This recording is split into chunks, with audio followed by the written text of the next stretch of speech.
batang-bata ka, ninegosyo mo yung franchise? Which happened. Wala ka ba kahihiyan? Sabi kahapon ni Ombudsman Jesus Crispin Remulla, iniimbestigahan na ang sinasabi niyang pagbenta at paglipat umano ni Congressman Leandro Leviste sa prangkisa ng kumpanya nito sa sektor ng solar energy na hindi anya inaprubahan ng Kongreso. Wala pang direktang sagot dito si Leviste, pero ilang oras matapos sa mga banat ni Remulla, nag-post si Leviste na magbibigay siya ng 2 linggo para sabihin na ng mga tao ang lahat tungkol sa kanya.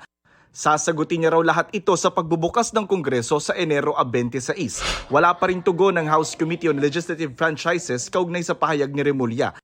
Tinanong ng GMA Integrated News ang MGen o Meralco Power Gen Corporation, ang kumpanyang pinagbentahan ni Leviste ng kanyang shares sa SPNEC o Solar Philippines New Energy Corporation na itinatag ni Leviste. Sabi ng MGen, magkaibang kumpanya ang binili nilang SPNEC at ang kumpanya ni Leviste na nakakuha sa Kongreso ng 25-year franchise, ang Solar para sa Bayan Corporation. Kaya sabi ng MGen, hindi sila nakikinabang at hindi nakadepende sa prangkisa na nakuha ni Leviste sa solar energy. Magkaibang kumpanya po ito. Ang MGen po ay hindi kumuha or nagmamay-ari ng kahit anumang karapatan, pribileyo or interest na may kaugnay sa prangkisa ng solar para sa bayan.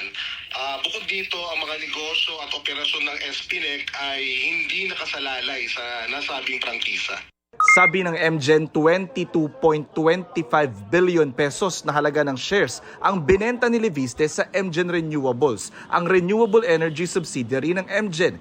Hinati-hati ang bayad at transaksyon nito mula dulo ng 2023 hanggang simula ng 2025, bagay na makikita sa disclosures ng SPNEC sa PSE o Philippine Stock Exchange.